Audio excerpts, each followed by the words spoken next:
Hello friends, இன்றைக்கி நம்ம பார்க்க போகிற எக்ஸ்பெரிமெண்ட்டோட பேர் ஹைட்ராலிக் பிரேக். அதுக்கு தேவையான திங்ஸ் எல்லாத்தையும் நம்ம அசம்பிள் பண்ணி வச்சுருக்கோம்.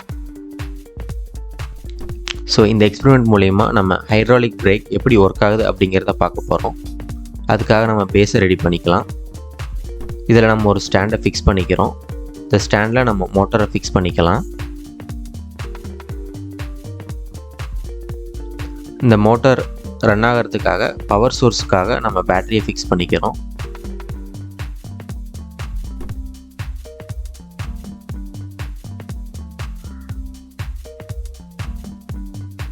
ஸோ இப்போ நம்ம அந்த வீலை மோட்டார் கூட ஃபிக்ஸ் பண்ண போகிறோம்.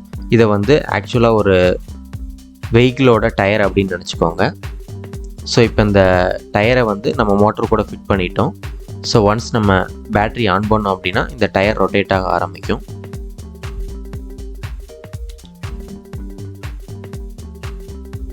இதோட பிரேக்கிங் சிஸ்டத்துக்காக நம்ம இந்த ஸ்ரெஞ்சை நம்ம டயருக்கு பக்கத்தில் ஃபிக்ஸ் பண்ண போகிறோம். இந்த ஸ்ரெஞ்சை தான் பிரேக் அப்படின்னு நினச்சிக்கோங்க.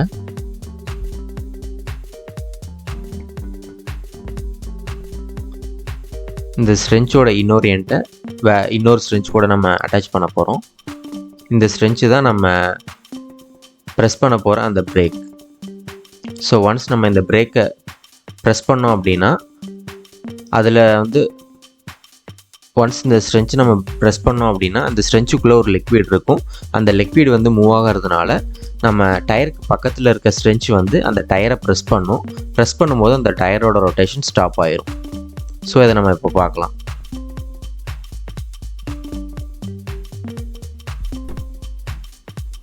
உங்களுக்கு பார்த்தீங்கன்னா தெரியும், அந்த ஸ்ட்ரென்ச் நம்ம ப்ரெஸ் பண்ணும்போது இந்த ஸ்ட்ரென்ச்சோட இது எக்ஸ்டெண்ட் ஆகுது. அப்போ அந்த டயரை அது முட்டும்போது அந்த டயரோட ரொட்டேஷன் ஸ்டாப் ஆகுது. இதுதான் ஆக்சுவலாக உங்களுக்கு ஹைட்ராலிக் பிரேக்கிங் சிஸ்டம் எல்லா இடத்துலையும் நடக்குது.